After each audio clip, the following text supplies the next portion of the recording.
everybody, it's Jazz. I just wanted to create this video for people who are possibly HSPs, or if you think that you are. But in this video, I really wanted to just talk about my language learning experience as someone who is a highly sensitive person. So I'm gonna get into it.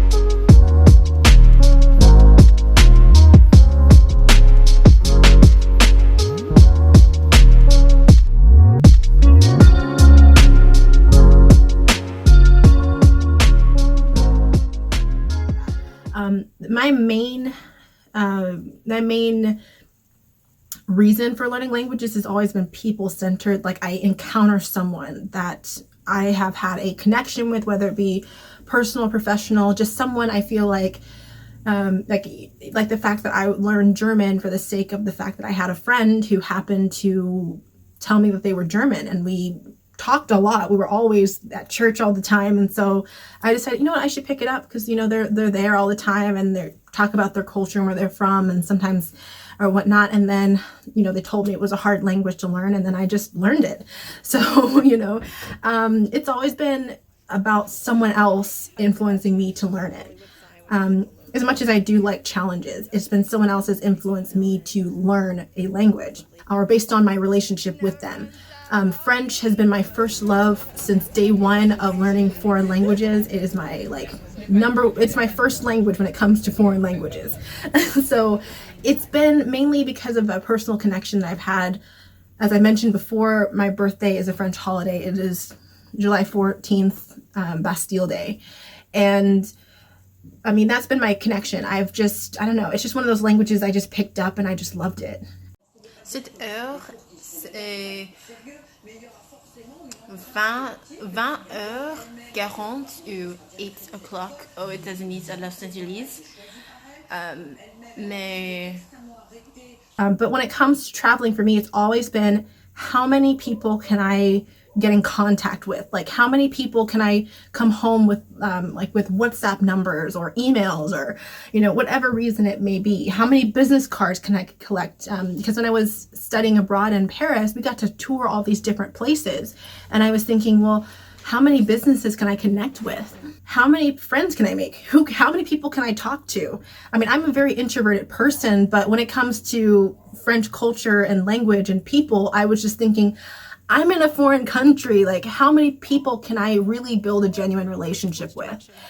Another reason why we started our organization is because of those experiences that I had that I really wanted to share with other people.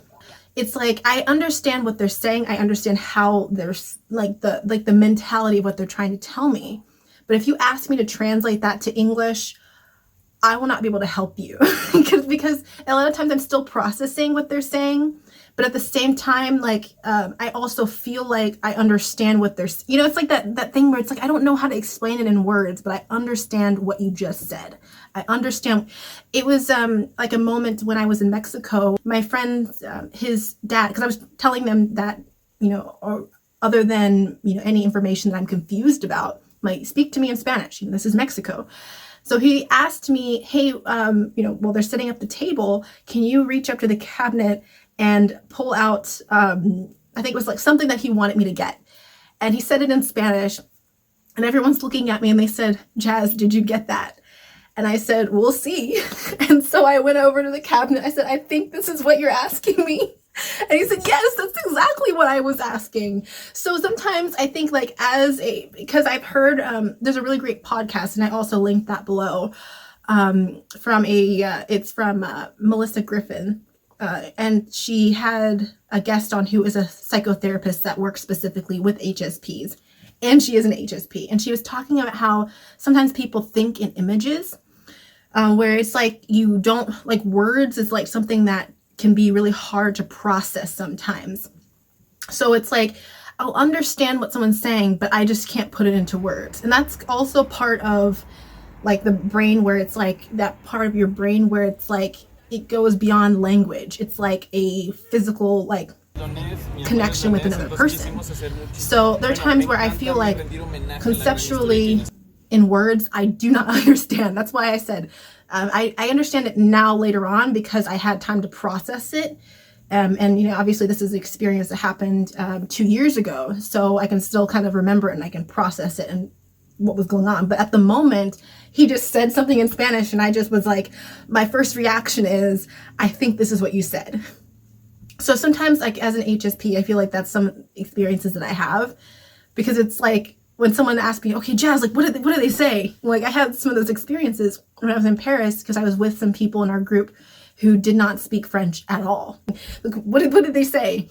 And I'm like, the gist of what I got was, this is what, I'm really terrible with word to word translation. Don't ask me to ever translate anything word for word, because languages also don't work that way. Like, not every language is going to have the same sentence structure to translate, from one to the other.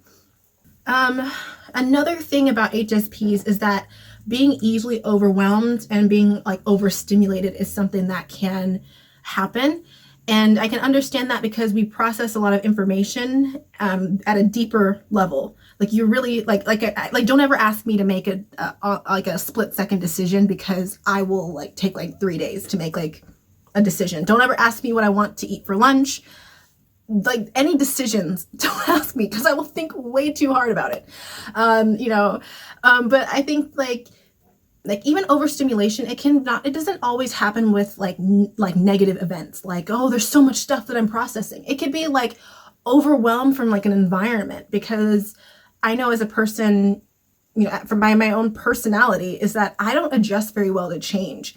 So, long-term change, it's like, it takes me a while. When I was there in Paris, I was so excited because the TV was in French. I'm like, oh my gosh, it's like exciting. And like, like commercials are in French. Like, what are they listening to? Like, I was so excited because it was things I normally are boring, day-to-day stuff, but it was so new to me and I thought it was so exciting. Sometimes I can get to not a sense of overwhelm, but it's like positive stress. Bonjour à tous, c'est mon palais pour vacances, palais d'été. Toutes mes pesantes ici qui veut entrer dans ma palais. I really just wanted to do everything, and I had this sense of where I actually, for a couple of times, I had to like recognize that I actually needed food, because I was so like trying to take everything in it like from the moment that I got there, and it was so much because I'm like, new environment, new people, I've got to pay attention. Like, I'm not in an English speaking country. I need to switch my brain in that sense. So I was just like, there are times where I literally forgot to eat for several hours because I was just processing my environment, and there were just so many things I wanted to do.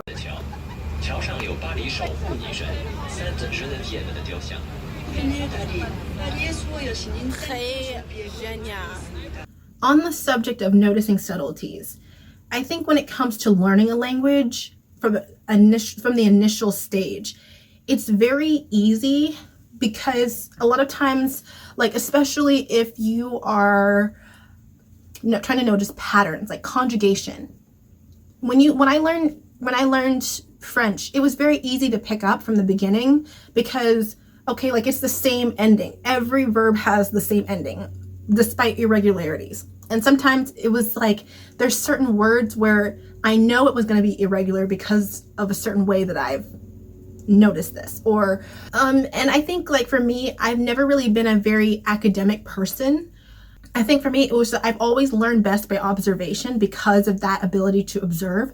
So for me, when it comes to learning, like, the fact that, in French, they have masculine and feminine genders, or, in German case, they have masculine, feminine, and neutral genders. So from there, what I would do is even though, like, that may seem overwhelming, because all the time you have to remember which word goes with which gender, like which object is like the table is feminine in French, but then in German it's masculine. So it's like I always had to, with every language, I would always observe what articles were always used or whenever I saw that noun. So I'm thinking, okay, I think that this is feminine because every time I read documents or every time I see something written, it's always written with a feminine article. And then when you incorporate it into your vocabulary, it gets to the point where it's a pattern. It's like la table, der Tisch. You know, it's just like you get into this habit of, okay, it's a rhythm, like to where it just sounds unnatural to say it any other way.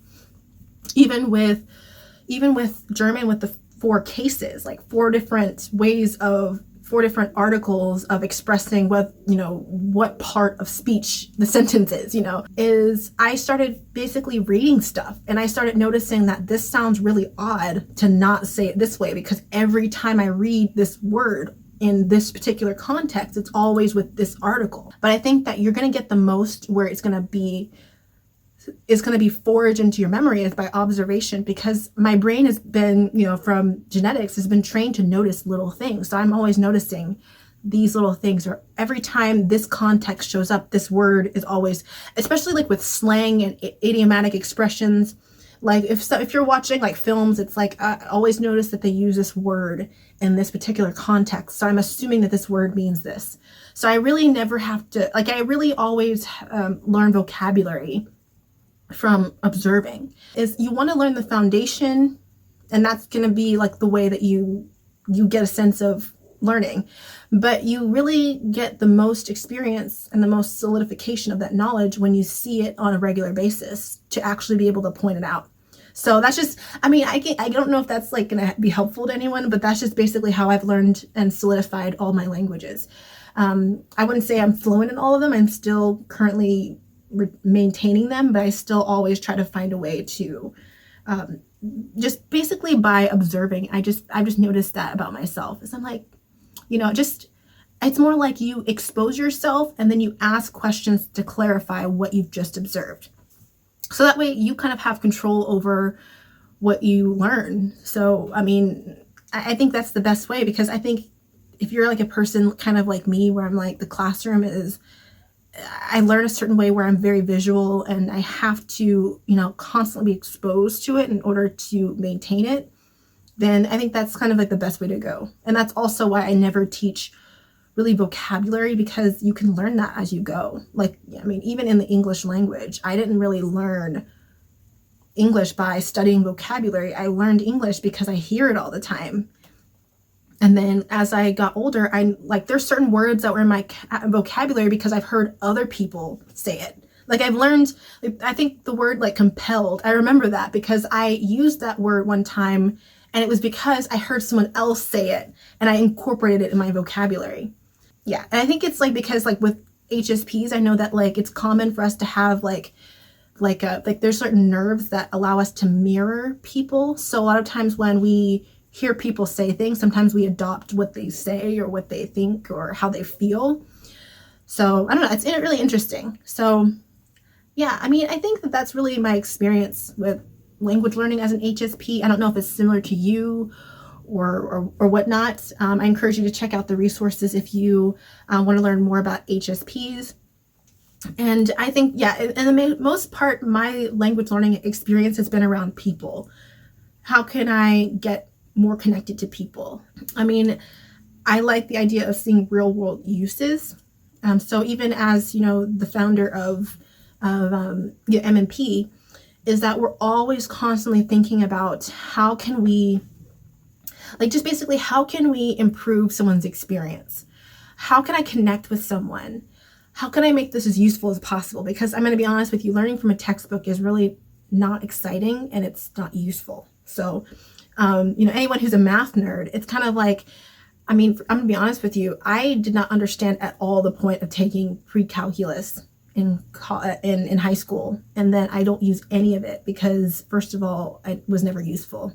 And when I got to my senior year, I ended up just learning, I ended up taking AP statistics. I didn't use really anything that I learned from calculus, from pre-calculus. And the statistics was much more useful to me than pre-calculus was. So it was more exciting for me to learn statistics and be in that classroom because I knew how useful it was. I also do want to say that Frenchy Fridays is still going on until the 18th. So if any of the remaining sessions, that interest you with French, you are more than welcome to still continue to sign up. So the main thing is you don't have to attend all the sessions. The main thing is that we want you to attend whichever sessions whichever sessions are pertaining to what you need help on. 30 minutes of 30 minutes of teaching, and then 30 minutes of Q&A and clarification. And if there's no questions, I'm just going to give you more examples and maybe give you some context that will help you out if you see them in real life. So yeah.